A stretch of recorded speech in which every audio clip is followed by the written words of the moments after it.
Women got to just pull up and be like, Yeah. I like this show. I don't have to do anything here. I just have to watch this. This is great. I mean, listen, zero doubt. Everybody loved it. Everybody watches it, loves it. 100%. Nobody has gone cold on that show, that's for sure. Or gone soft, rather.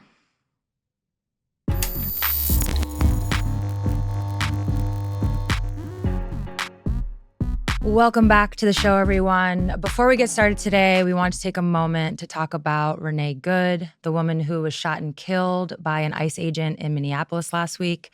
She was killed while trying to help protect some neighbors from ICE's immigration raids. She was a poet, a mother of 3 children. Her wife was in the car when she was shot. This was less than a mile from where George Floyd was killed. It's all just too much. The Minnesota Timberwolves held a moment of silence the day after the murder, and Steve Kerr and Doc Rivers also addressed it while talking to the press. So we're going to take a listen. It's shameful, really, that in our country we can have law enforcement officers who commit murder and seemingly get away with it. It's shameful that the government can come out and lie about what happened when there's video and witnesses. The whole ICE thing it's a travesty. You know, it's clearly, to me, we're attacking brown people, and I just happen to be brown, and I don't think it should just be brown people who are upset at this. I think we all have to be. I don't care what side of this thing you are on politically. What's going on in our country right now is absolutely wrong. Oh, it's just, it's so sad. I mean, particularly in Minneapolis, it's gone through so much. Obviously, the George Floyd, protests in 2020 and his murder and just the upheaval that city, and for this to sort of like once again be an area where this is happening. I actually listened to a great podcast. The Daily had the police chief, Brian O'Hara, on. And I feel like a lot of what he was talking about was just the utter like confusion that's happening because ICE really isn't following any protocols. I mean, they've been doing this for a long time. I think this has been abnormal for the entire time that the Trump administration has been conducting these raids and disappearing people. And, they're knocking people's phones out of their hands. It's lawful to do that. They're basically intimidating and threatening people not to protest and not to track what they're doing. And that's a lot of what was happening in Minneapolis. The community coming out, keeping their eyes on ICE. Where are they? Trying to stamp their people, impeding them in what feels a very unlawful way of doing these immigration raids. It's just really sad. Obviously, our hearts go out to Renee Good's, family and her community and all the people that love her and support her.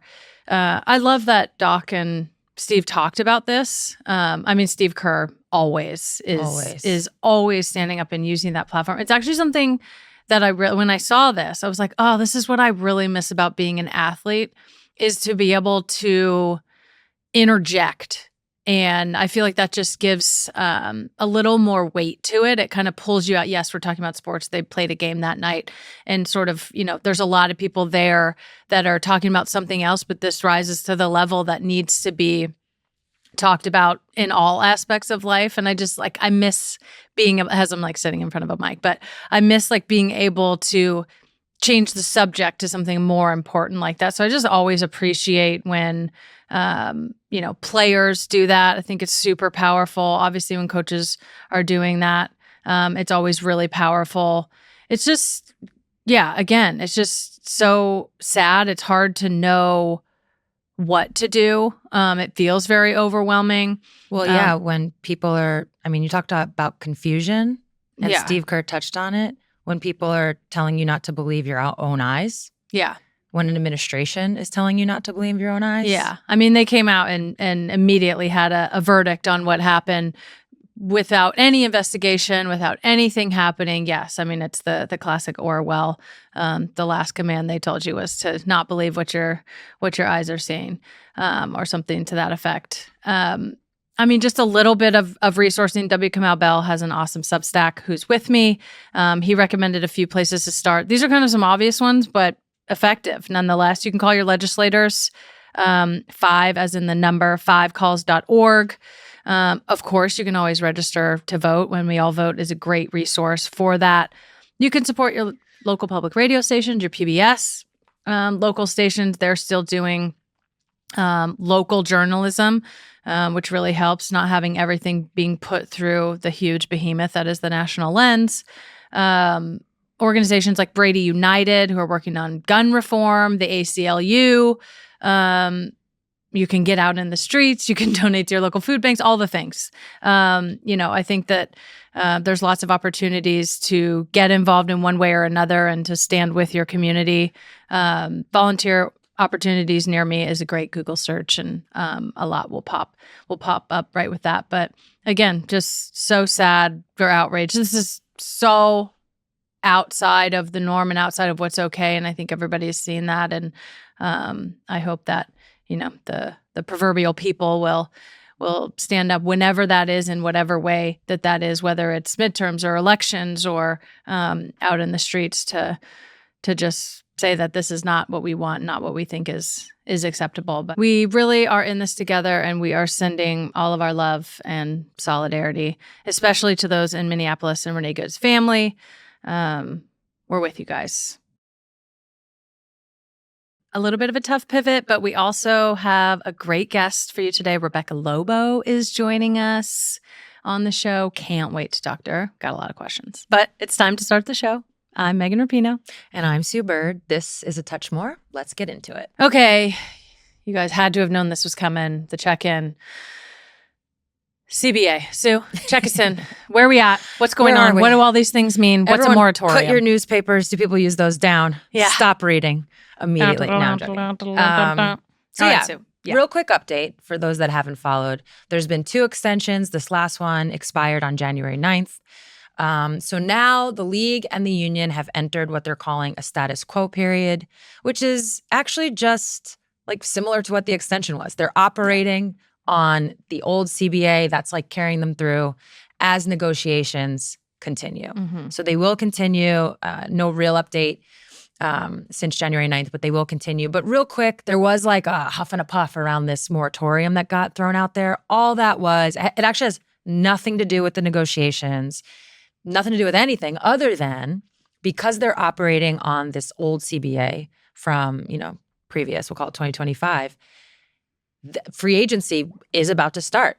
So people legally, because this is like a legal contract situation, correct, teams were going to have to start sending out qualifying offers, and players were going to have to, obviously nobody wanted that. There's no point.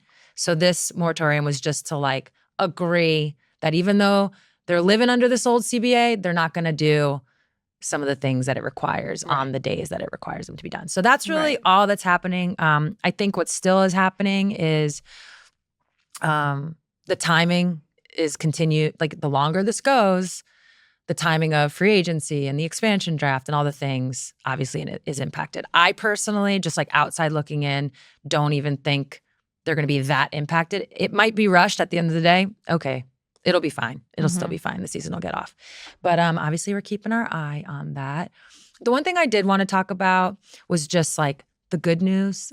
I think we hear a lot about the bad news of this all. Mm-hmm. There's also just a ton of numbers. Although, shout out up top, we talked about gross and net revenue, and now these articles are finally saying what the percentages are. Big difference. A huge difference. It's a very important point. Yeah. It's a big part of the understanding. But it's also, it can be really confusing. So I think just right now wanting to highlight, we have said, I think both of us, I'll speak for both of us, we want the players to get every possible dollar and every possible perk, I guess, for sure, that they can get. Yeah. And we also want the league to be able to grow and prosper. So in the next CBA, we've 10 times things. I think we all want that. But it's kind of hard to know like what a win is. And I think the good news is it already is a win. The way that they outline, there's a 5.5, the league is offering a $5.5 million salary cap. Are players wanting more from what I read? Yeah, totally fine. Go for it. But it's up from 1.5. Yeah. That, I'm not bad at math. I mean, I'm not bad at math. I am bad at math. That's like a crazy increase. Yeah. You're like 3, 4, 5xing your money. Yeah. And by the way, there's a rev share. So we don't even know what, all the money will be or what it can be. Right. So that's the beautiful thing. I think we, just at times take a moment to pause and be like, man, it's already a win. They've already killed it. It's so contentious The because players have already killed it. Yeah, there's so much more money. The business is booming. Obviously, they're fighting over who gets what and how that's going to settle out. But yeah, they're in a good place already because the sport is in a great place. And this is a really exciting time. Yeah, I think the other good news is they're in a rev share. This is not based on, we lived in an old mindset where in previous CBAs, every iteration of the WNBA was just this like capped amount of money. The salary cap was this. Yep. The salaries were that. Whether the business folded or kaboomed, it didn't impact anything. Mm-hmm. And now they are straight up in a rev share, which is wonderful. I do, some stuff does come to mind though, where I'm like, it got brought up like a month or two ago that the league proposed having more games. Mm-hmm. And don't get me wrong, nobody wants more games and not more time or days added to the season. So totally understand, that take. But in my head, I'm like, wait, if you're in a rev share, more games is more money.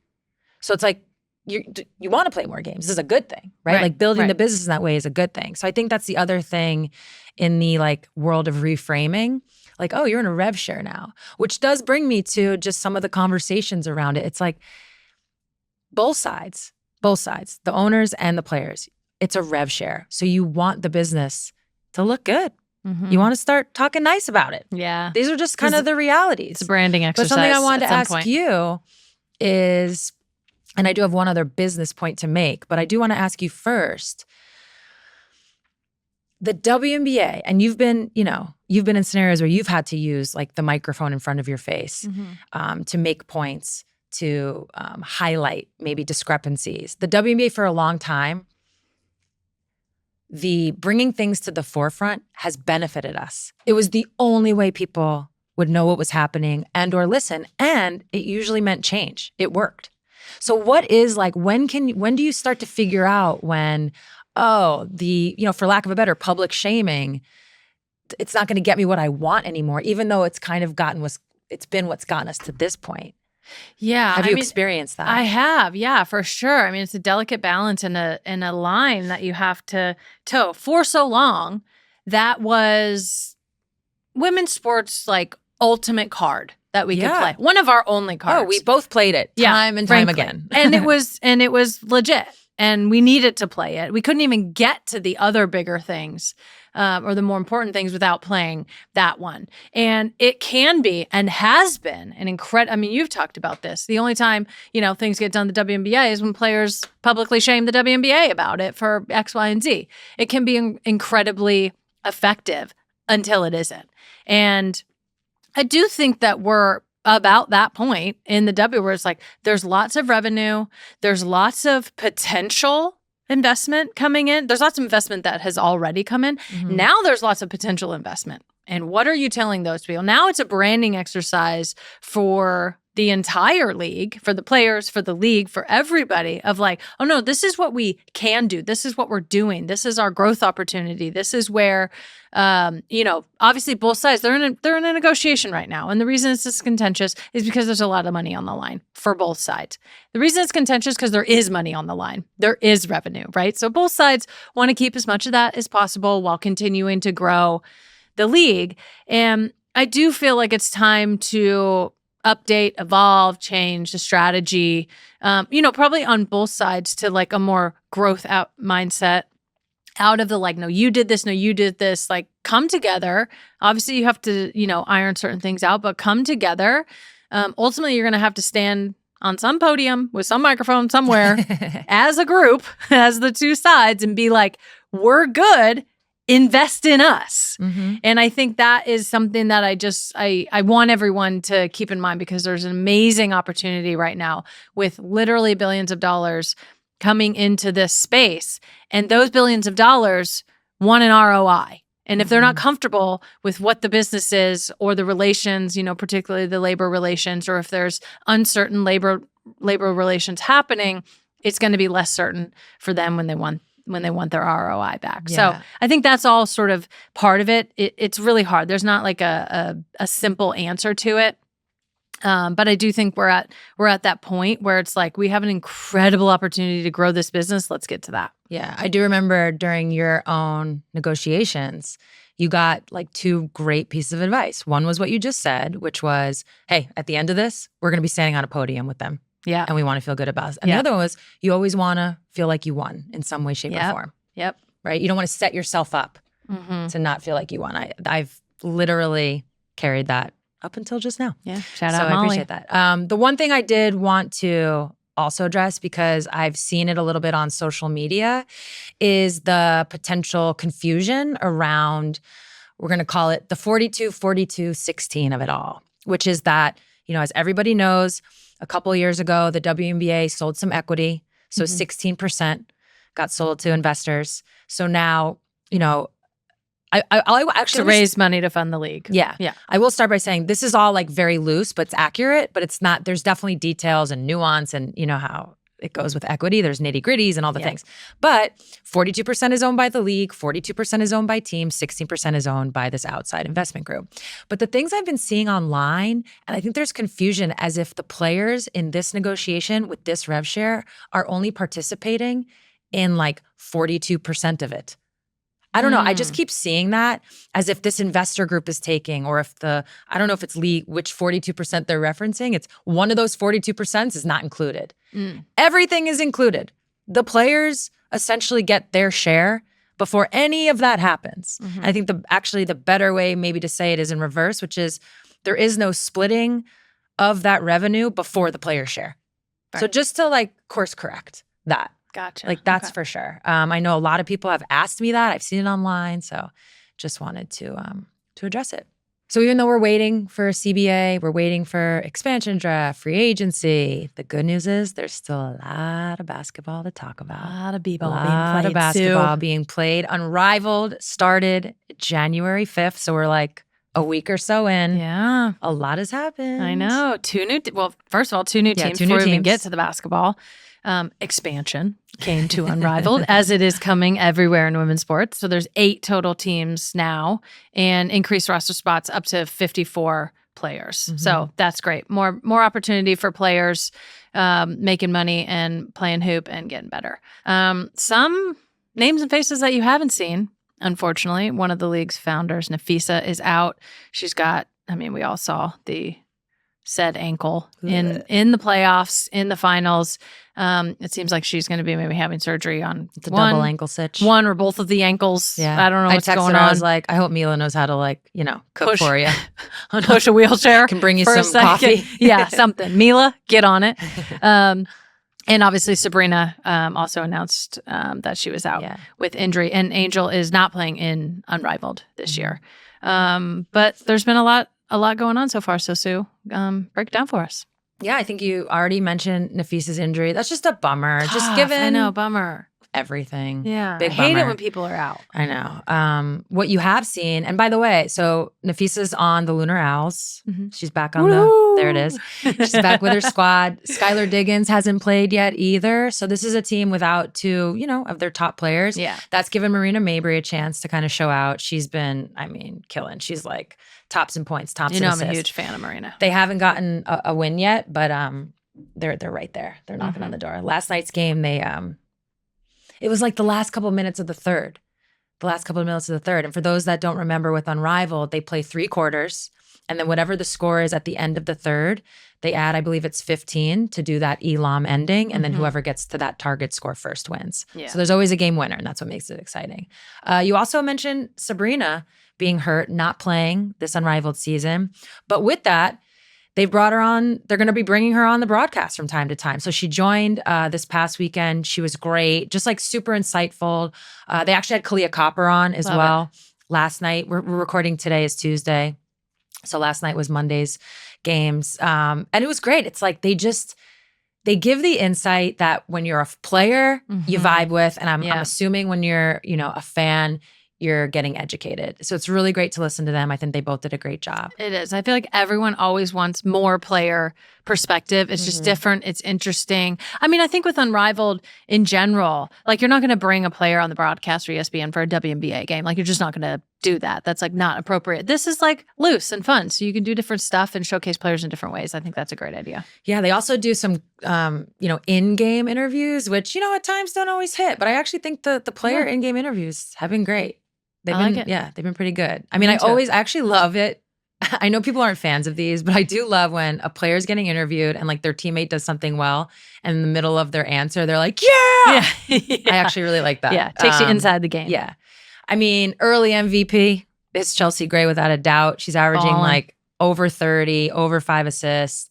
Honestly, one of the things I do love, speaking of the Elam ending and the game winner, on their stat page, they have a category for most game winners. Yeah. Right now, Chelsea's at the tops with 2. Stewie has 2 as well. Then there's like a bunch of people with 1. Yeah. But yeah, this is her skill set in 5-on-5. So when you watch her in the WNBA, you see all of what you're seeing in Unrivaled. It's just in 3-on-3. It's more of it. Yeah. It's more of it. It's basically every possession, How do you every even play. stop it? It's pretty hard. Yeah. Well, you can't. Well, you want to know how? You can't. Yeah. She's averaging over 30. No one knows. Yeah, I think some other things that popped out, just like individual performance. We got to talk about De'Arica Hamby. She dropped 40 the other night in a win for the Vinyl. That was their first win, so they really needed it. Maya's mom. But that was Legend's mom too. Maya and Legend's mom. She's got 2 kiddos. But yeah, I mean, 40's the most in league history. Wow. So she's the first one to drop. Wow. Plum got close. Plum had like 38 or 39. Wow. Plum got close, and Plum's been playing well too. So just shout out to De'Arica. I think the other thing that stuck out was the Rose and the Breeze played each other. They were like at the time 2-0, so they're both undefeated. 2 undefeateds going against each other. And it was just like a really good game. You saw how with the Rose, you had Chelsea kind of doing her thing, hit a bunch of threes, but you also saw where Shakira Austin, Azare Stevens, like their versatility, their size, how that comes to play. Plus, they don't even have Kalia Copper yet. So that's interesting. They haven't even added her. And of course, Shug Sutton and Lexi Hull doing their thing. So it was great to see like one kind of roster play the way they played.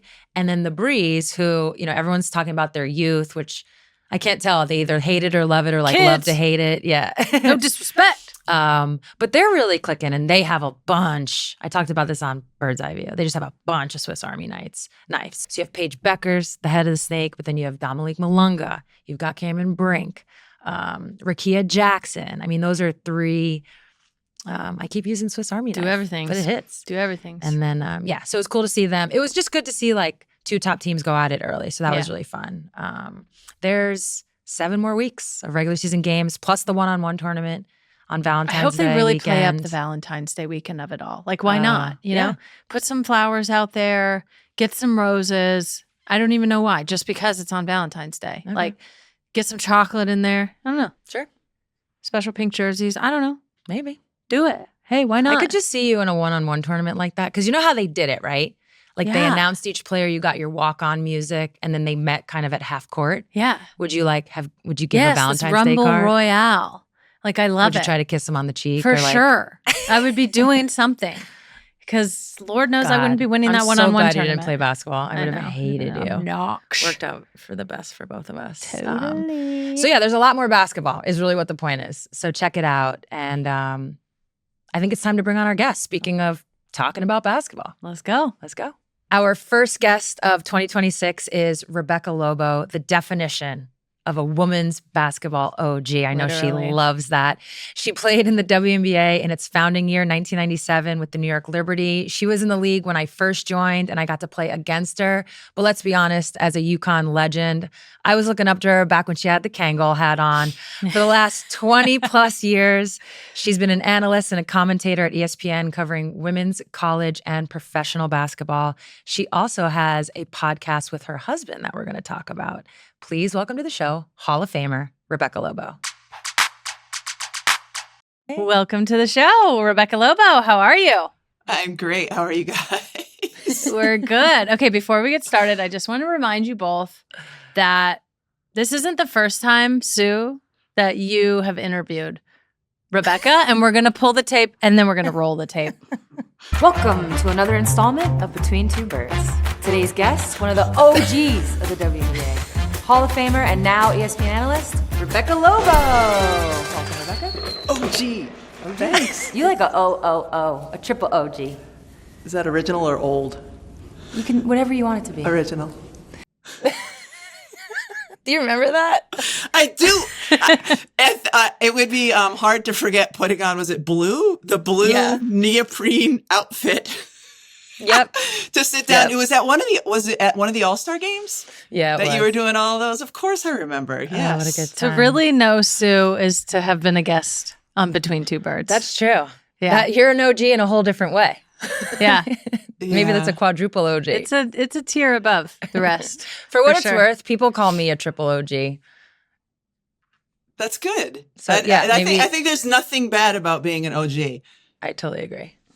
I think Nuts. it's great. Yeah. Being an OG is awesome. Trailblazers. Yeah. I'm- Foundational member. Can I just Strong say, shoulders. Sue, I've obviously known you a really long time. I've known Megan at least for a few years now. But after listening to some of your podcasts, I look at Megan in a very different way because she is my husband.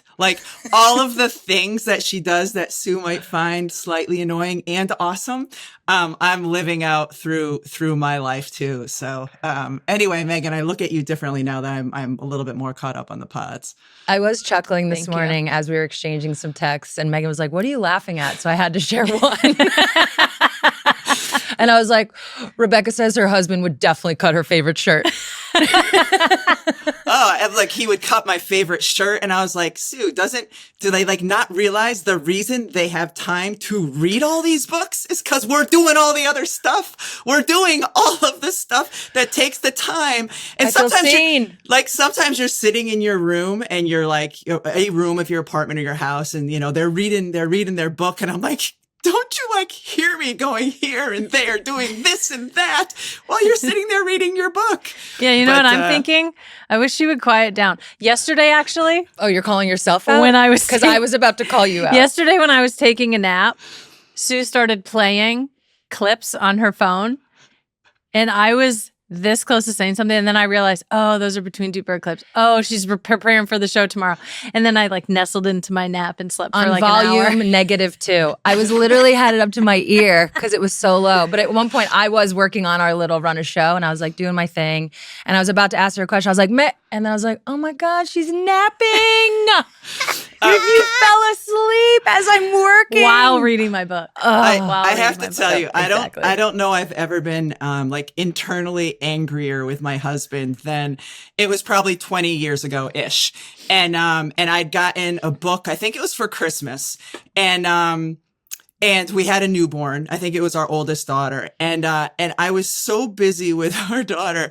I look over at one point and I see him reading my book that I haven't had a chance to sit down and open. And this was earlier in our marriage. So it's not something I talked to him about instead. Yeah. I was enraged for days.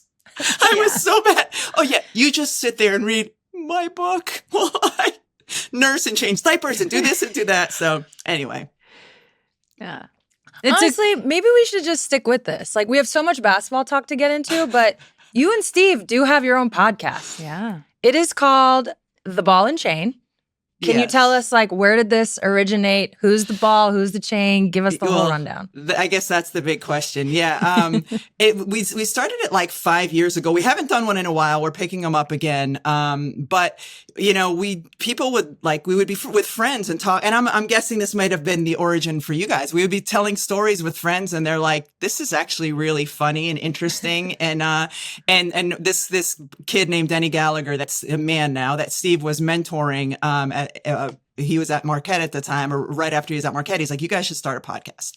So anyway, so we did. And it was actually one of the best things we ever did because we would sit down once a week and we'd get to talk about all this stuff in a lighthearted way, knowing that people were going to be listening. So we couldn't be mean to each other about it. But it turned into us like, I know you Pretty guys much. have your bickers. And that's what a lot of it became was I would say like, do you remember doing this? Do you remember saying this and stuff? Cause that we haven't done couples therapy. So stuff that we hadn't talked about and it just happened. And it ended up being a great way for us to just talk through things, laugh through things, knowing we had to keep it light because people might be listening. And so I feel like it's sort of might be to some people like the straight version, the straights version of a Touch More podcast. Of Bicker of the Week. Yeah, the straight to touch more.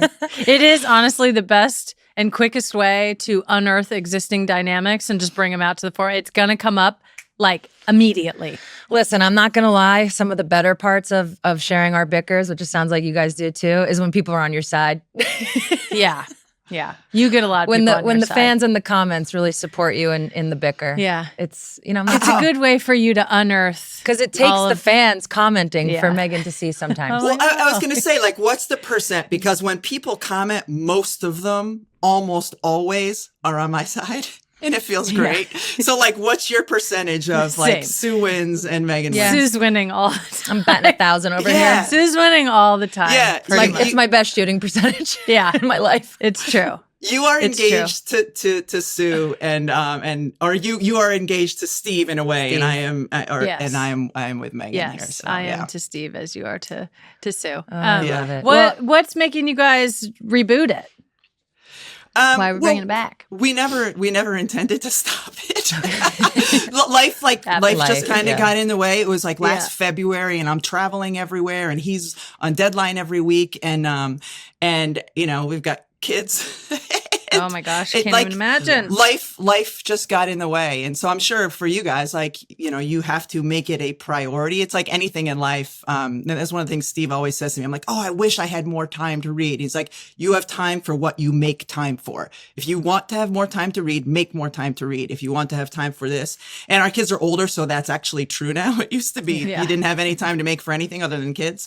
But anyway, we've been meaning to bring it back. And I now love we're it. gonna. Yeah. That's amazing. Well, I listened when you guys first started. I was a big fan, so I'm very excited. Oh, well, thank so, you. Ball and Chain podcast, everybody, check it out. Love it. So yeah, we've been busy talking about podcasts. We've also been, Megan and I, super busy on our pod. We've covered WNBA. I was actually watching Unrivaled as I was working on this run of show when Megan was napping. But we haven't given much time to college basketball. So we would love for you, you're like our expert here. We would love for you to help us educate our listeners. So this college basketball, like so far, what are some of the teams that have been fun to watch for you? A lot of teams have been fun to watch. I think there's sort of tiers in women's basketball. That tends to happen anyway. And before calling the LSU Texas game this past weekend, it felt like UConn and Texas were in a tier to themselves. And both teams were undefeated. Both teams had and have all of the ingredients to not only win a national championship but go undefeated. And then Texas goes into LSU and loses their first game of the season. But I still think that they're kind of a tier above. And then I think right in the next tier would be UCLA, who's having a great season, who also has all the ingredients, especially they added Gianna Neepkins. Charlize Lesser-Walker is healthy for them. She makes a huge difference for them on the floor. They're really, really good. And then South Carolina is always great, and they're getting better and better and better. Just got Tania Latson back after she missed some time with injury. And then Vanderbilt, undefeated, surprising people. They're really good. LSU is ridiculously talented. They've had some losses early in their conference season, but man, if they can figure out how to put it all together. So there's a lot of really good teams. Those are the ones I would say, like, wouldn't shock me if they ended up in the Final Four. Okay, what are some players, like specific players that are showing up right now? Well, Sarah Strong is so good. Sarah Strong is so good. Megan's fave. By Everyone far knows. my favorite. Gosh, She's and the like best. everything about her too, not just the way she plays, but sort of how she just like looks all the time. Just like, oh, I'm out here having fun. And I think Coach Oriama had the best description of it. He said it's like basketball's in her soul. And that's the way it feels. She just always looks comfortable out on the floor. We did their first game of the season, what was supposed to be in Germany, but instead was at Annapolis against Louisville. And we're like just in a side gym watching them the day before the game. And they're just doing the 11-man fast break drill. So, it's whatever. And it's a 3-on-2. And she just had this pass where like the ball was like going out of bounds or something. And she just got her mitt on it really quickly and made this quick touch pass to a teammate for a layup. And it was ridiculously skilled. And I just sat there and Ruko Ryan was sitting next to me and I looked at him. We looked at each other and across the court, assistant coach Morgan Valley, I caught her eye and she just looked at me. Cause like, if you know basketball, you know how ridiculous this pass that she just made was, even though it was just in like an 11-man 3-on-2 fast break drill.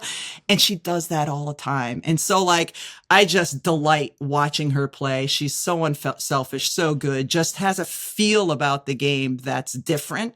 I love watching AZ Fudd too. I think she's phenomenal. I'm happy for kids anytime they're coming off a career where they've dealt with a lot of injuries. Those guys have been playing great. Madison Booker, Sue, I know you were watching their game this past weekend at LSU, and she got in foul trouble in the first half, and in the second half, it was like, all right, who's going to try to guard Madison Booker? And good luck with that. She's just so good. Audie Crooks at Iowa State is one of my favorite players to just. Audie. And she's a delightful young woman. Like the first game we did of hers was her freshman year when they're hosting Iowa when Caitlin Clark was a senior. And this kid, like the first time I saw her play, I was watching film prepping for that game. And this player came on my computer screen and I was like, what? I've never seen someone who looks like her and at her size be nimble the way she is with her hands and feet. And she's just like has a joy about the way she plays too that absolutely delights me. And now that I've gotten a chance to know her a little bit covering her games, I'm like, this is so great. She's just such a delightful young woman. Joyce Edwards is on the ascent at South Carolina. She is really, really good in her best basketball. She's only a sophomore, is way ahead of her. And then Hannah Hidalgo, Lauren Betts out at UCLA, Olivia Miles is another one. And then Jelani Cambridge at Ohio State. I don't know how much you guys have had a chance to watch her play. Not much. She reminds me a little bit of Tweety Nolan. She, when UConn played Ohio State earlier this year, I think the game was tied after the first quarter, and high scoring first quarter is like 20-something to 20-something. And nobody could guard Jelani. She would come off like mid-range ball screens and just can elevate and score. She, if you have a chance, check her out. She's a delightful young player to watch and can just flat out play.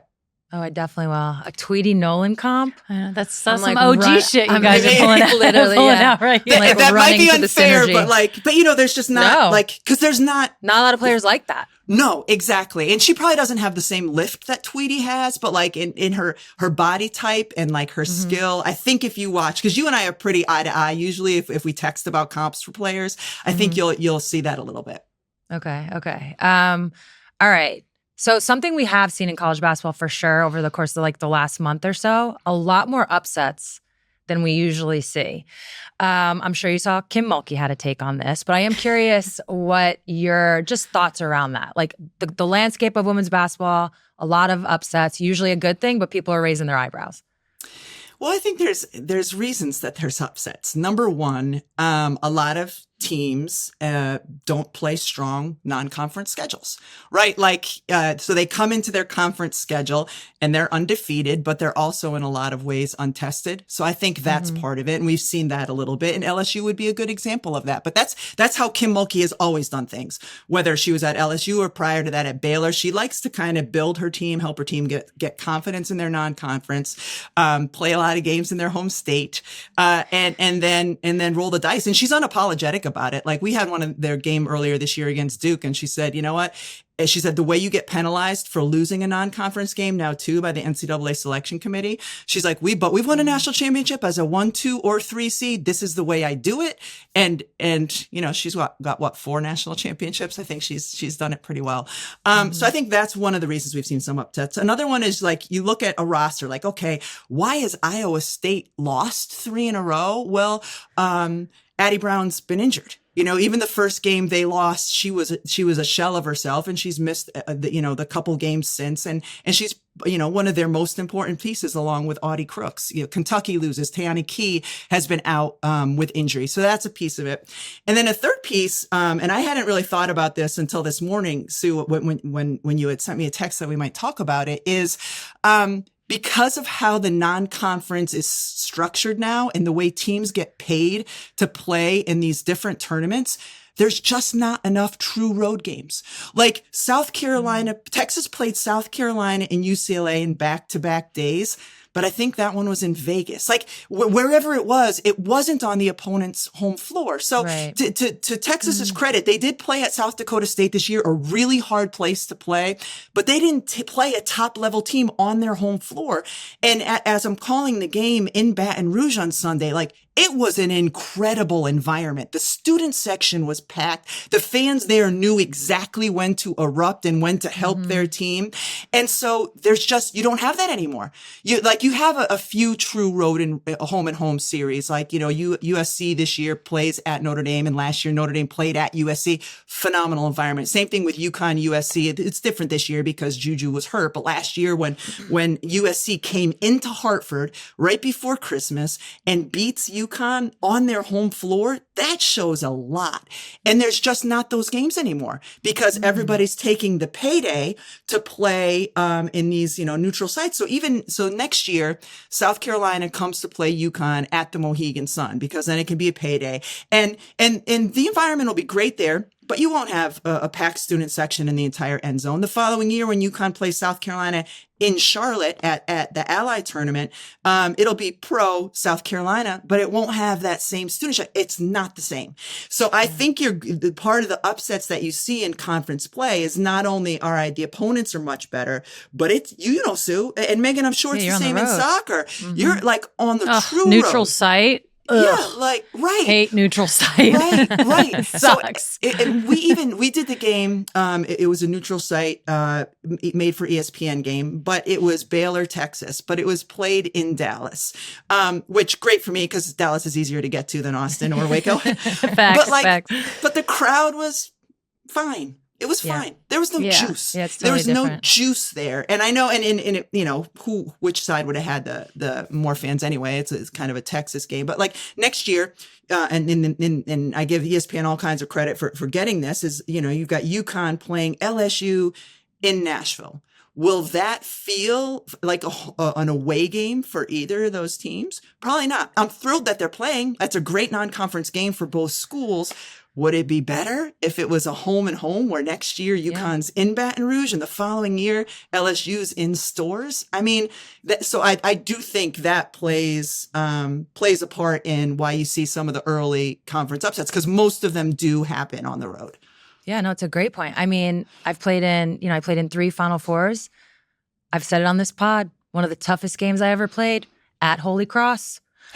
They heckled the absolute shit out of us. Yeah. It's the one where I look over and there's a student with a sign over Coach Auriemma's head, arrow pointing down, that says, "I just farted." It was one of the tougher. I mean, listen, it was Holy Cross. We know what the score was, but it was like, it's a lot when people are screaming at you, no matter where you are. So it's actually a really good point. No, I never would have thought of that. It begs the question about the business of sports and women's sports, whether it's, college or in the W or Unrivaled or NWSL. Like, what is necessary for the growth of the business? And, like you said, kudos to ESPN for getting that game in Nashville. I'm sure it's going to be a big crowd. It's going to be pubbed, but then you are losing something along the way, even the transfers. I was going to ask if some of the upsets and performance of teams has to do with players transferring, getting comfortable, and you have a lot of new players. You're not sort of building your program year over year. So with the explosion of, just the business of women's basketball, how much do you think that that's affecting, I guess for both of you, how much do you think that's affecting the actual quality Parity of play?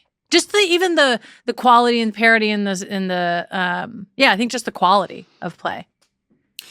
Well, it's funny because I was listening to Kim Mulkey, one of her radio shows, as I'm preparing for the game last weekend, and she, in a way that only Kim Mulkey can describe, because this is, after they'd lost a couple of games, she said, I'm watching my team and I'm thinking about, some of because she has some great freshmen. She's like, some of this great young talent and how good that they're going to be down the road. And Kim Mulkey said, she's like, and then I have to slap myself in the face and realize I might not have these players for the next couple of years because of the climate of basketball. Yeah. And I do think that's one of the reasons that a lot of coaches, the ones especially who rely on the transfer portal a lot, schedule the way they do, because they know it's going to be a big building and growing and learning process, and they're not going to be nearly the same team at the beginning of the season as they are at the end, because there are so many new pieces. It 100% is the reason that coaches are playing in these tournaments, because you're getting a big payday, and that you need that money to now go pay the players that you're trying to get out of the portal or retain the players that you do have. So it has, I think it just has a massive impact on everything that coaches and programs are doing. Yeah, I absolutely agree. I think even when I referenced Kim earlier, I was kind of talking about both of her most recent kind of clips that have gone viral. I know. I was like, which one? Which one? But the one that is She's more wild. like relevant here is she just said, she goes, someone asked this very similar question just about the upsets, and she was like, "It's the money. It's the money. What, like, Money, it's money, the money. money." Yeah, money, yeah. And it's the money. You're gonna move. And then what have we seen? I think the NCAA tournament has always been like an indicator of this. Teams, the South Dakota states that go pretty far. Why? They're teams that have been together for, season after season. Chemistry. They have a chemistry and they're able to sneak up on you. And now we're just seeing it at different points of the season because some of the more talented teams are going to be ranked higher, but maybe they have some newcomers that they haven't quite gelled with yet. So very similar to what you're saying, Rebecca. I mean, undoubtedly the business is booming, both we're going to bring the WNBA into this question. We've talked a lot about how college basketball has really held and driven the ratings in women's basketball period for a long time. We noticed it this year, actually, in our podcast and like the production and figuring out what to talk about is we had so much more WNBA news to talk about that it actually pushed college basketball out further basically until now. And I wanted to get your thought. Obviously, you're, pretty much the voice of both. Get your take on how you see that balance changing and just what you think about that and how you're experiencing that. Well, it's pretty incredible. I mean, Sue lived it too. Like to go from, people talked about the WNBA sort of from May through October. And then there was nothing to talk about. I think we had our first free agency special 3 years ago at ESPN. That's the first time, because when internally, mostly probably Holly Rowe, we're fighting for like February 1. And this was with the way free agency was changing too. Like there's a ton to talk about. We have to talk about this. And it helps with our bosses to be able to see all the chatter on social media. Like, oh yeah, people are interested in this. But now it's become a year round thing. And that's one of the interesting things about the CBA is that, especially when people were getting worried, oh, they're not going to have a deal done until October 31st. And it was like, yeah, look at all the previous times. They didn't have a deal done until January or February. Just nobody was talking about it 6 years ago. Nobody was talking about it the 6 years prior to that. There was little elements online that were, but now it's, grown so much, especially, I think, Sue, I think you point to 2020 and that's a good point. And then of course the addition of Caitlin Clark changed things to a whole different degree. But people care about WNBA and Unrivaled and that sort of thing, at least in the online community, a lot more than they ever have. And it's fun. It's fun to watch because there is a lot to talk about. There's a lot going on. So let's talk about it. I mean, definitely as a fan, it makes for a more cohesive experience. I wonder about you as a reporter, as an analyst, do you have to switch your mentality from this to this, or does it make it easier actually to talk about just women's basketball as a whole and sort of blend the two together now that both are sort of in the spotlight as much as they are? Yeah, it's easy to blend it together. And that's one of the great things when, Ryan and I have called WNBA games. I think this past year was our 13th year together, but we've only been together on women's college 6-ish, something like that. But once he got to the college side, it made it so easy because we'll be watching and we're like, oh, that kid looks like a pro. This kid reminds me of this. And there is synergy. And I know they don't love it when they do that on the men's side with men's college. Like, let's just appreciate his 1 year at wherever and not project to the future. But that's not the same with the women's audience. I think we have a lot of carryover. A lot of people who watch women's basketball watch it for the sport. They love college game. They love the WNBA game. They want to hear, like, you know, what is this? Who does this kid remind you of? Or how is this kid's game going to translate? And so I think it's great for us because we can kind of talk about everything all year long. The thing that's made my life so much easier as an analyst is literally when I first started calling WNBA games, 2004, maybe for the first, I don't know if it was 10 years, but at least like 6, 7, 8 years, like you would have to ask, you know, like go online and ask the PR person, have any articles been written about the Sparks? Like other than what I'm watching on games, and you couldn't access all the games. You could not watch all the games. They weren't all on television. Was like, what are the other stories? And you'd scratch and claw. And yes, the Connecticut Sun had people writing about the Minnesota Lynx, but like a place like LA, they didn't. And so it was hard to find information. Now it's like information overload. There's so much what's worth me reading as I prep for something. And Sue, like you, most of the reading I do all year long, unfortunately, isn't like pleasure reading out of a book. It's all the articles that are like, we did our year-end reading list. We did our year-end reading list, and I read so many more books. But honestly, pound for pound, Sue's probably 10x the word count, the consumption, and the word count. Like writers get paid by the word. We should get like our value by reading the word consumption. As well. If only. So we're talking about the ways in which this boom, if you will, has changed for people like yourself covering the game. What have you seen in the younger generations in terms of like now we're seeing players build their careers? There's opportunities financially, all of our lives, all the WNBA players' lives, college with NIL, it's all changing. Are you seeing anything in these younger generations? Like what has the impact been on them and how they approach things? You know, it used to sort of drive me crazy before the NIL piece came into play when I'd hear a player talking about building her brand. The brand. I'm building my brand. Because again, before NIL, before college players actually had a brand. And I'd want to say to somebody like, name me all the players who have a shoe deal. Because at the time, you could probably name them on one hand. You know, like all the WNBA players who had a real shoe deal, like a commercial or that sort of thing. Like there is no brand to build. That would frustrate me a lot. That's completely changed. They do have their brands. And even earlier this year, I was up at UConn in the preseason and I was doing some sit down interviews. And before I talked to coach and before I talked to AZ had like a whole corner of the practice facility where she was doing a photo shoot for whatever it was. And it was like, this is really cool because she was like, you know, she's making her endorsement money or her NIL, whatever they call it. And I think they're much more aware now of what it means to build a brand.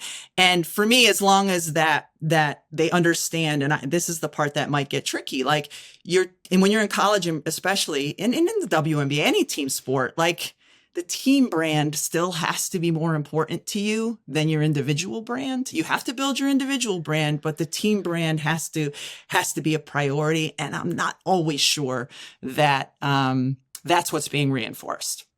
I think the balance has to be there. Yeah, that's the growth of it too with players is them realizing that the team brand is more important. And their performance is more important than their personal brand. I think, yeah, of course. It's like if you would have given me this kind of money when I was 18 years old and I'm one of the best players, I'm like, what would I have done?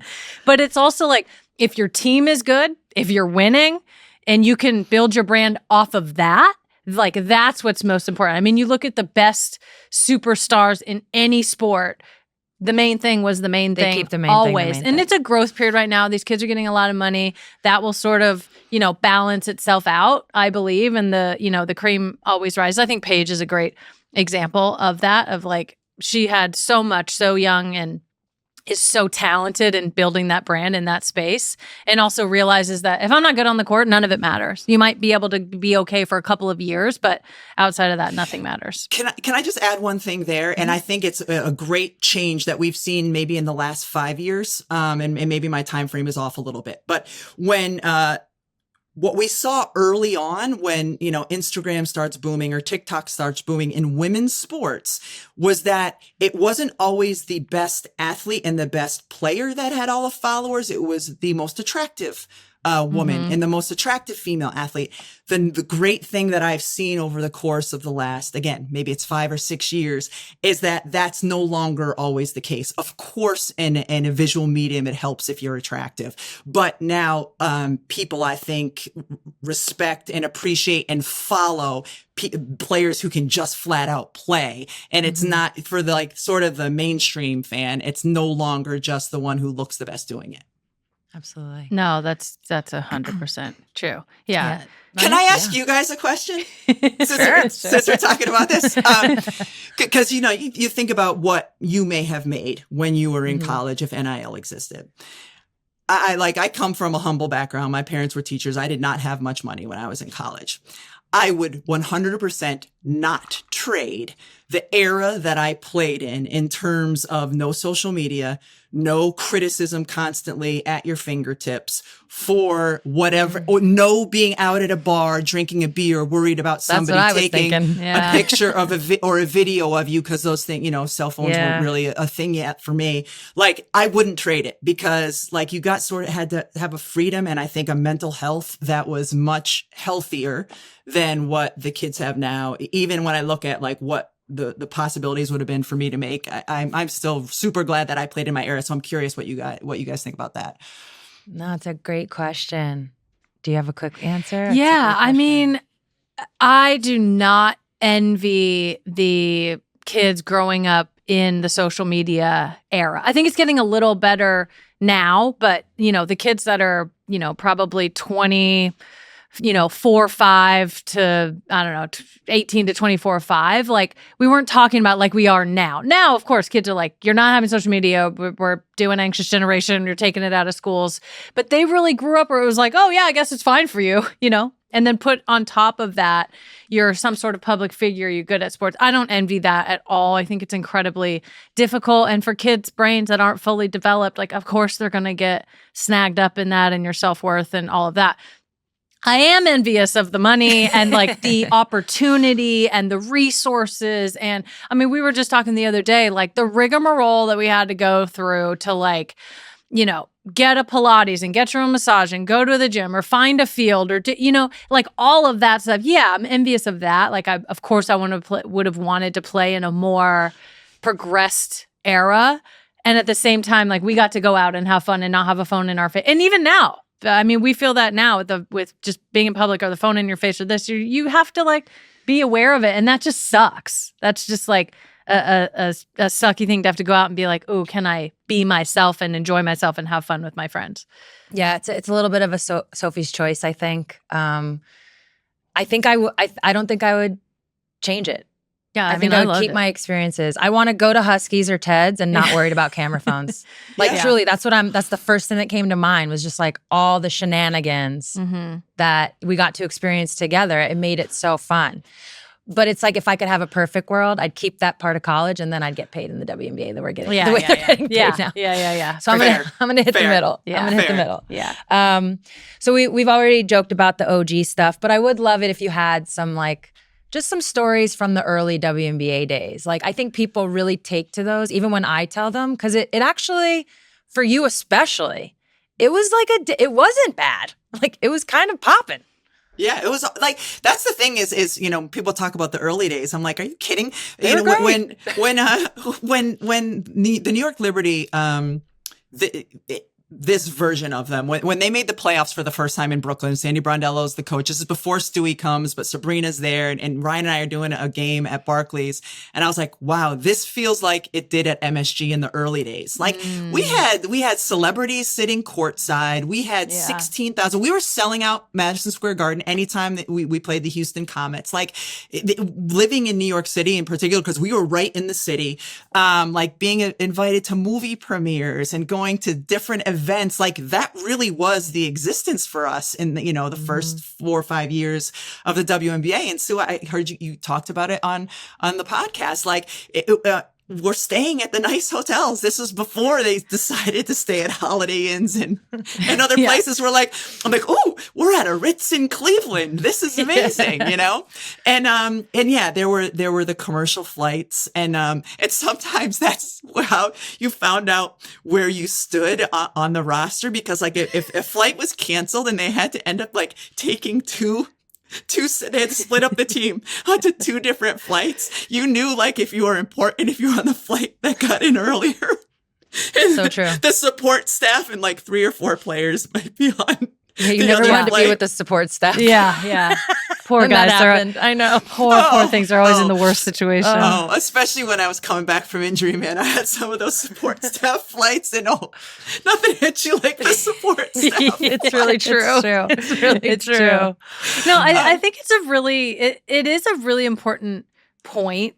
First of all, there's like the erasure of the early part of the WNBA and the amazing players and what it was and all of that. But it's also important to understand that's how it was. MSG was full. It's not like the WNBA came out of nowhere and just all of it. It's like the foundation was already built, and that's what allowed it. Like, yes, it was suppressed and more underground and, not the boom that we see. But if not for that, what you guys were missing was social media and all these celebrities at your games at MSG being like, we're here. I'm like, I don't know. I knew Tyra Banks and Rosie O'Donnell were at the Liberty games. Like, that's without social media. Yeah, I know. Did you know Gregory Hines was going to be there in his too tight Teresa Weatherspoon jersey? Do you remember? I saw that after the fact, but yeah, exactly. Yeah. No, but it's true. Like, you heard about it. Yeah, for that area. And obviously people like love basketball and they love the WNBA. We wouldn't be in this era, and obviously a lot of things had to happen. But I do think it's important for the whole story and just for like the OG's, sanity to be like, we played, we were here, people We've loved experienced it all, which Yeah. is a great segue to the CBA negotiation. Dun, dun, dun, dun. We're just going to talk about it a little bit. Obviously, still ongoing. We talked about that earlier in our pod today.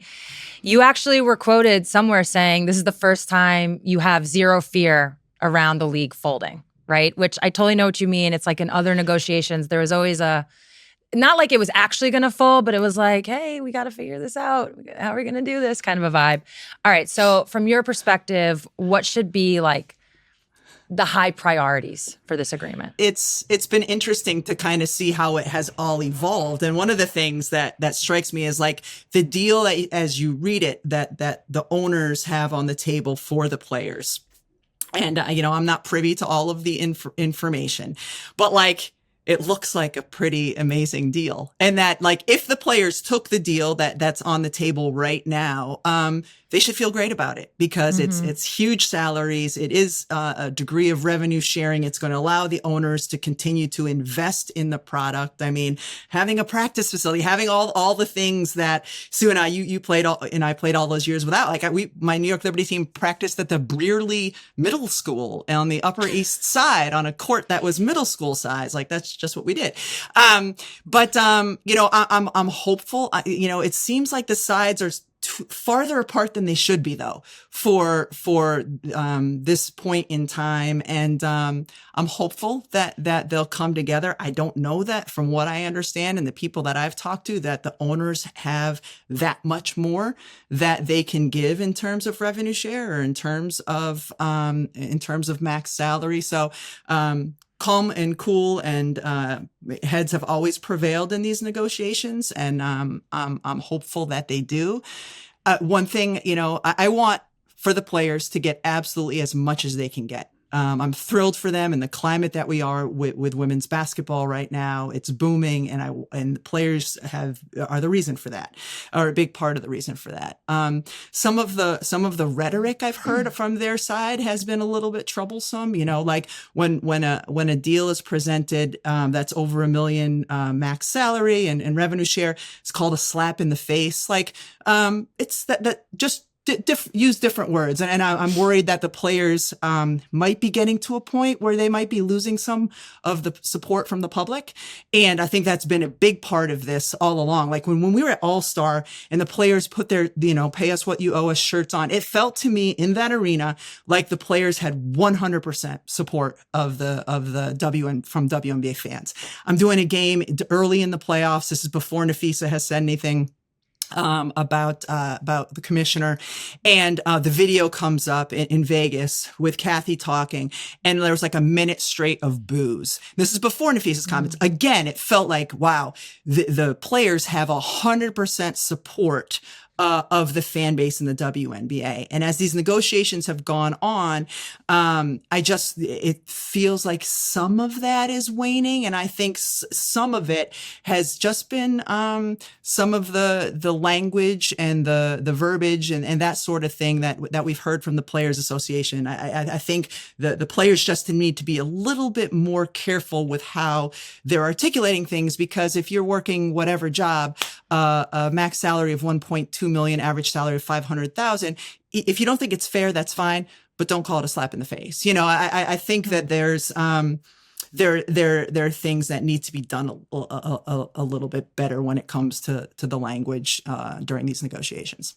Yeah, we again talked about this earlier on the pod. It's like what I want people to know, and you have touched on it, players to know, this is a win.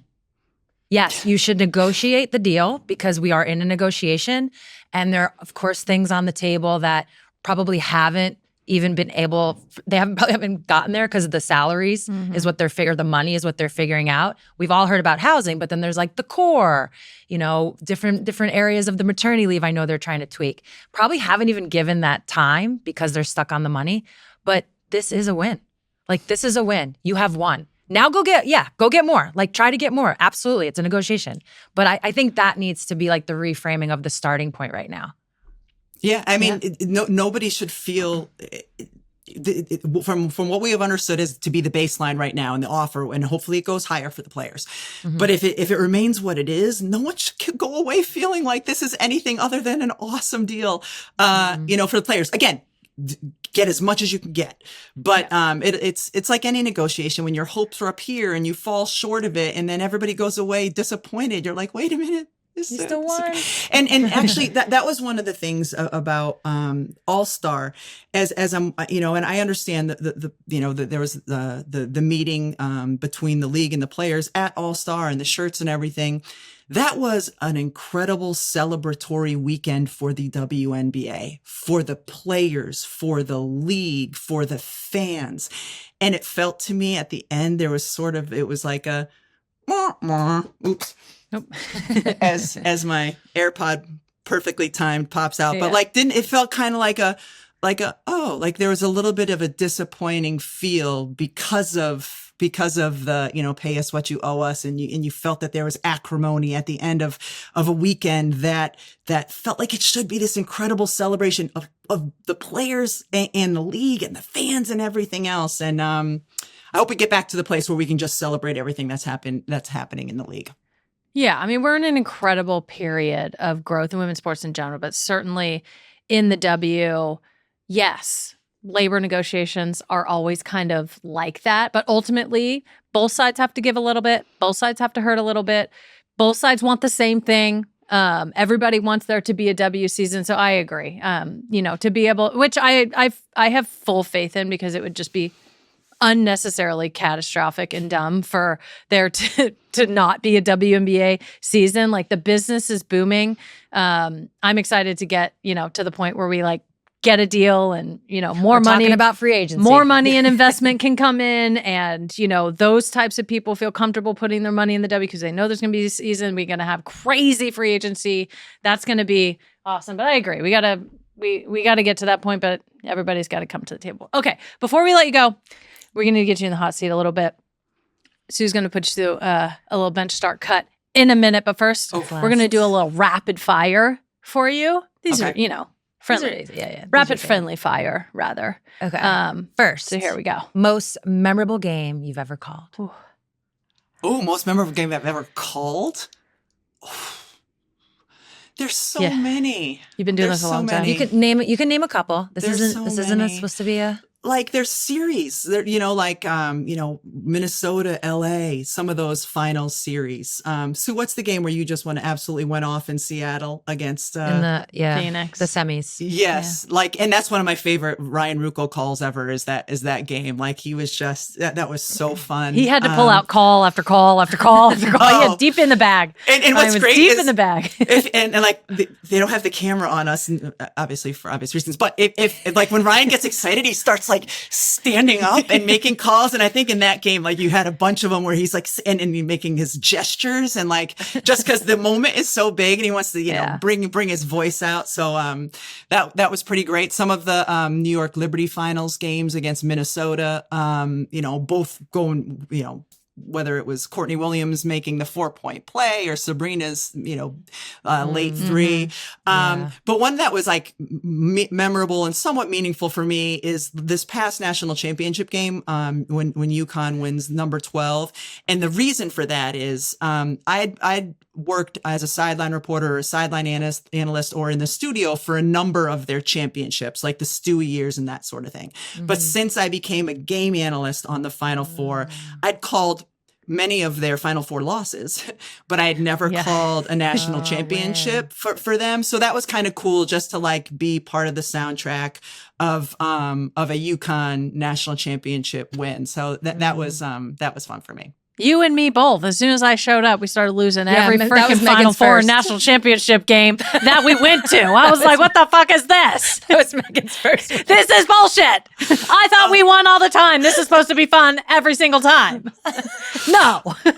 Anyways, y'all are back to it. I've had those years where like, we only have a handful of UConn games and I was always on the call for their losses in the regular season. I'm like, well, yes, because you keep losing your big games. But then, of course, it's my fault. It's my fault. Because you were in the there. building at all. Yeah. All right. Favorite college player to watch right now, and why is it Sarah Sister Strong?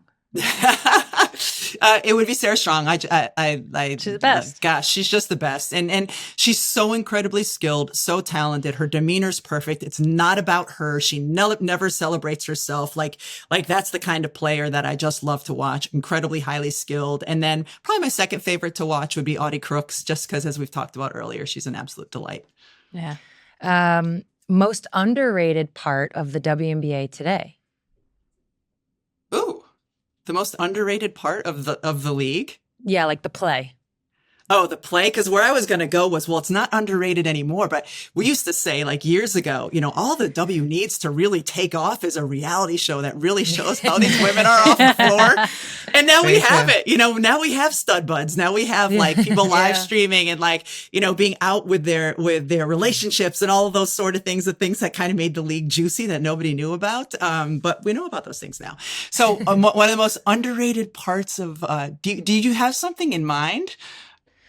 No. I guess it's like you could go so many directions. Like I do think people don't fully appreciate the skill level. Like the amount of times, I'm sure this happens to you too, where people come up. This just happened to me the other day. Somebody watched Unrivaled and they were like, I was just really blown away by their skill level. And I was like, what'd you think this was?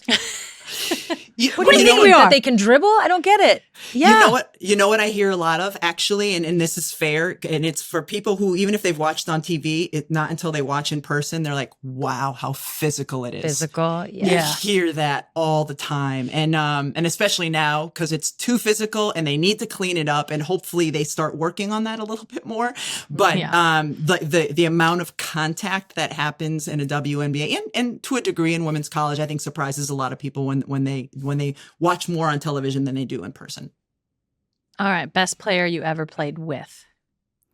Ooh, the best player I ever played with. So I'm counting Olympic teams too. Yeah.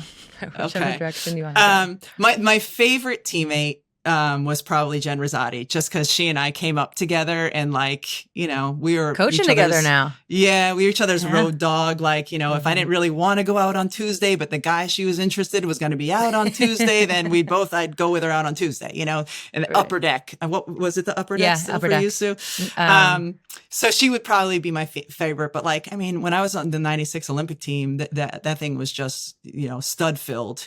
Katrina McLean is probably the best player that most people haven't had a chance to learn about because she never played in the WNBA. Teresa Edwards was on that team. Dawn Staley, Cheryl Swoops. I mean, it was incredible. But Katrina McClain, I would say, was probably the best player that not enough people got an opportunity to watch. Everybody says that about Katrina. Everybody says that. I haven't seen her. Sad. Maybe this answers that. So last for the rapid fires, who's the toughest player you ever played against? Tina Thompson. Thompson, because she would just beat the crap out of you. She's just physically imposing too. I can remember the early years because that first year of the WNBA, we played in the 1-game finals series against Houston a couple, and then we just had great battles with Houston. And that was the 1 game, Sue, especially as a post player, I knew I was going to be just beaten up and sore and bruised afterwards. Yeah, that's funny. Can I rapid fire you guys one? Sure. Have you been retired long enough that people are starting to return stuff to you? T-shirts that you signed for them? No, not yet. Or autographed cards. Just wait. They're retiring. They're downsizing. They're cleaning out their stuff. And they no longer feel a certain way about you. Wow. They're like sending your shit back to you or asking you, I've got this thing. And you're like, yeah, I've got 10 of those posters in my house in the basement. Okay. Can Do you want I this return article? it to you? Yeah. Do you want this back? Just Yeah, wait. yeah. I've seen when you've posted that Just on wait. your Instagram. It's pretty funny. Yeah, it's pretty Just funny. wait. Okay, we always do a bench start cut. The theme of this one is, I actually had a hard time putting a name on it, but we're going to go just most difficult. Most difficult. Are And we these are your going 3 options. coaches? This is what you're going to bench start cut. Coaching your son. Oh, I love coaching my son. I'm going to start that. Okay. Oh, we're off to, okay. Podcasting with your husband. I'll bench that. Well, you can name them all, and then we do that. I'm going to name them all. Yeah, sorry. Okay, So this isn't like a coaching- blind bench. No. I made my new Apologies. category. Yeah. All right. I was we'll start going over. slow. That's my fault. Okay. Coaching your son, podcasting with your husband, watching your daughter try to put a dresser together. You got to follow Rebecca on Instagram. Just her family Siobhan's mess? content. Yeah. She Wow. tried to put I don't even know. Was it IKEA? It was giving IKEA. No? It was Amazon. Amazon. Oh man. It was a hot mess. I am starting my daughter putting together. I have gotten so much delight. Oh, Sue, I hope you're able to show a picture of this. Actually send me a picture and they'll put that in. Oh, so the best part was she just turned 21, she's senior in college, and she's super conscious of money. So she's like, Mom, I ordered a dresser. It's not too expensive. It was like $100. And I'm thinking, $100 for a dresser? What can this thing possibly be? So anyway, she's texting me throughout the day. She's like, I've literally spent 24 hours trying to put this dresser together. And she sends us a picture, Megan. It looks like a dresser out of Dr. Seuss. It's all just shifty and janky and an absolute mess. And she sends us this picture, and it's like 11 o'clock. No, it must have been early. I was about to go to bed, so it's like 9:30. And I'm showing it to my husband, and the two of us could not stop laughing. We just could not stop laughing. And I always ask my kids before I post anything on social media, because I'm not trying to embarrass them. I'm like, can I post this? And she's like, yeah. So we posted. It lasted 3 or 4 months. And then the thing ended up falling apart. But it is so funny. I'm 100% starting. Okay. I'm starting that. And then I'm going to bench as much as I love helping coach my son in basketball. Jen Rosati's the head coach. I'm the CD assistant who just makes sure that they're not obnoxious. And that's my bench. And then I guess I'm cutting my husband. See you, Steve. Steve's out. Steve's The out. old ball is out. The old chain. Yeah. Rebecca, thank you so much. This was so fun. You'll have to come back on later and give us another college kind of update as we enter the tournament. Absolutely. No, this is what we're going to have is Steve and I are going to have you guys on Ball and Chain. We're not going to talk about sports at all. We're just going to delve into bicker after bicker after bicker. bicker. And Megan and Steve can gang up on you and me. So we got this. Yeah, it's me and Steve versus you guys. You need a I need a buddy. Yeah, you need a buddy. Yeah, I need a buddy. Oh man, that was great. So much insight. Some LOLs. We know her. We love her. You finally have a buddy. I got a buddy. You got me and Steve. Me and Steve. You got Steve. Let's go. So yeah, shout out to Rebecca. Thank you for coming on. Yeah, and she's the now best. It's time for The Intersection. Dun, dun, dun, dun. Okay, first up for The Intersection is we watched the Golden Globes. We saw Marty Supreme. We So did. zero surprise that Timothée Chalamet won for Best Actor in a musical or comedy, which I didn't even Which know was I'm a separate. I don't remember music in that way, I like guess them it was performing it. Funny-ish, but musical or comedy. Oh, So it was okay. comedy. Okay, no, I'm saying, and I didn't notice there wasn't Neither. a musical component, and I don't remember laughing that much. But yeah, you know, true. whatever, he won and he deserved it. He was great. I thought the whole movie was great. Sports movie. Let's go sports table movie. tennis. Yeah, I'm a professional athlete. But that's actually not what we want to talk about. We want to talk about Skylar Diggins, how Yeah. gorgeous she looked. That was just She looked a amazing. segue into Hit the red Skylar. carpet and looked great. Incredible. Like no notes. Yeah, I Yeah. mean, absolutely incredible. And I love seeing really all athletes pop up at these places. Also in the intersection is the intersection of gay and sports and butts and butt stuff and gay love. You're on your own on this one. Am I? You Just guys, keep Heated going. Rivalry. I know that we're a little bit late We're a on this. little We late. weren't late to watch it. We obviously watched it Immediately. in real time, but we're a little late to talk about it, but it doesn't matter. I've had like 8 tuna melts it's since watching. total All of a cultural sudden, I just had phenomenon. a hankering. Yeah, totally. Who didn't? I mean, just a great show. Yeah. Loved it. Loved the way that it was all put together. The timeline was crazy. I'm like, they're out here having sex That's my once a year biggest for issue. 9 years. That's crazy. Lesbians could never. Never. We would have been on that same team immediately. Immediately. My thought was, and especially after hearing that some male professional athletes had reached out to the actors of the show, was like, is the reception of the show, or does the reception of the show signal to them like maybe it's a little safer for them to come out than they thought? I don't know. Not saying that that is true. I wish it to be true, and I hope that this gives like even just the general public a better representation or a broader, more colorful representation of like what gay things are. I feel like there's a lot of things where people are like, oh, I didn't know that that's how it went, or oh, that's how it works. I mean, same with Hunting Wives. I feel like people are fascinated, obviously, with gay culture and gay sex and gay relationships and love and all of it for a reason. Does this work? I remember too? coming out, my early days of coming out, having so many different, generally male friends being like, so how's it work? What's going on there? How does it so How where it's, does when does what's happening? The order? I'm Yeah. like, there is no order. Yeah. And that's why it's better. But I mean, for us, it's just the mashup of gay and sports was great. Yeah. Their butts were amazing. Their bodies were great. Yeah. Their butts were so big. I was like, whoa. But is that Probably a what hockey player butts butt, look like? I'm They sure. are like doing a lot of hip I'm sure. stuff and having to be fast and push off. I don't know. I'm sure. But we absolutely loved it. I think it was also, I love when anything that is algorithmically not on brand for the algorithm that just like breaks through. It's like there's so much stuff that you can just tell. It's just like, oh, you thought this was going to be popular, so then you put more of this out 25 shows later. Serial killer stuff. But this is like not what is like supposed to be successful. But there's so many rich stories like this. Oh, Obviously yeah. not in male sports. And I actually thought this was like so lovely and amazing. We have tons of these stories in women's sports. We're one of them. And there's like just a lot of, funny and heart-wrenching and heartwarming and like beautiful things about it that I really do feel like can be important.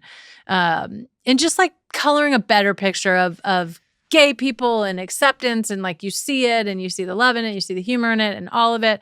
I think it's wonderful. And so we loved it. And they've been on an absolute tear of a press tour, absolutely eating up every single inch of it. And you love to see it. I just have a couple of things I want to say. First, you already touched on the timeline of it. That was hard. Honestly, I gave up on. I just assumed it was the next day. I didn't even want to think of it that as was years out. later. That was too difficult for my mind to understand. Too sad. That smoothie was way too watery. Too watery. I think we can all agree on that.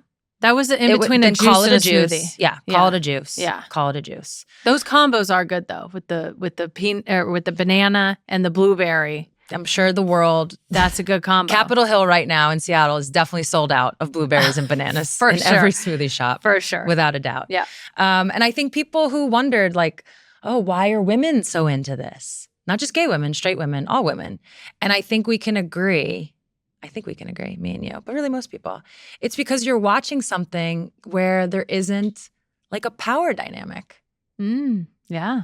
I feel like that question comes up like, why are people so into this? And yeah, there's a lot of elements like they're hot, their butts, the sex, all the things. But it's also like watching something where there isn't a power dynamic. And I think in a lot of movies, when you really think about it, that can exist. Yeah. That does exist. It exists in our lives in so many different ways. Yeah. Women got to just pull up and be like, Yeah. I like this show. I don't have to do anything here. I just have to watch this. This is great. Yeah.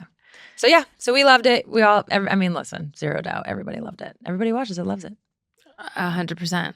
Nobody has gone cold on that show, that's for sure. Or gone soft, rather. Just a touch more, a little bit. Just a touch more. Yeah. Okay. Now it's time for a touch more. Yeah. Speaking of going soft. Yeah. What do you got to touch more time for today? I have a touch more time for the PWHL. Seems like Seeing all the I have hockey. a ton more time of that. They just announced, the New York Sirens announced they're going to be playing one of their games at Madison Square Garden. As a New Yorker, I know how much this means. They're actually playing against the Seattle Torrent. It's on April 4th, which I'm devastated about because it's during the women's Final Four, the NCAA Final Four. So we're not going to be able to make it. I'm devastated, but it's really exciting. Anytime you play at MSG, it's a big deal, no matter who you are, where you're from. But for this to be the first women's hockey game with fans, they've actually done a game without fans, but this is with fans. The PWHL has said it. It's a benchmark of how far the league has come in 3 years. Ugh. So just super stoked for them. And I wish I could be there. I'm already bummed. Dang. What That's do you going have to be really cool. Yes. What do you have a touch more time for? U.S. national team captain Lindsay Heaps and a bit Big of news. a surprising Did you news. see her Instagram post where she's speaking in all French, I saying did. goodbye to the club and all the things? What? I was impressed. I was What? impressed. I saw that. I was like, Oui, okay. Oui, tu peux parler. oui. No, tu peux parler. Lindsay Heaps is signing with the expansion NWSL team, Denver FC, Denver Summit, I think they're called. That is a huge move. I'm interested to see what kind of team they put around her and how they're going to do. Obviously, she's from Denver. She's been playing in Lyon for, I think, 4 years now. She was at PSG before that. She has been in France for 8 years. Her whole year. Yeah, her whole so she's pro got career, really. she did obviously a stint in between there for the Portland Thorns. She was a thorn in my ass, that was for sure. But yeah, big move for her going home. She'll be the face of the team, obviously, and be able to grow that team and that franchise. That's got to be like a childhood kind of dream, or just honestly something really special, being able to go home and play in your hometown. So congrats. She to Lindsay. qualifies for the high impact player. So I'm curious to see how that goes too. I'm sure we'll be bringing this back up. Yeah, This I'm will sure come back around. I'm sure she'll be on a hip contract. That's for sure. And finally, we would have just a tiny little correction from last week. We talked about me meeting Michelle Smith in Cannes last year, softball legend, 2-time Olympic gold medalist, who I got to see play growing up in Reading. It was amazing. It was a long time ago, which is maybe why I got the name wrong. But it is the Reading Rebels, not Renegades. Reading Rebels. Michelle led the Rebels to 3 consecutive national championships in 93, 94, 95. So I was 8, 9, and 10 years old. So forgive me if my memory wasn't as sharp as it is not now. And that's it for this episode. Before you go, we wanted to remind you to subscribe to the A Touch More channel on YouTube if you have not already, so you don't miss a single bicker. We will have more I have like coming up. 3 in the clip. Yeah, Sue's got a bag full of bicker. Shocker. We'll see you next week.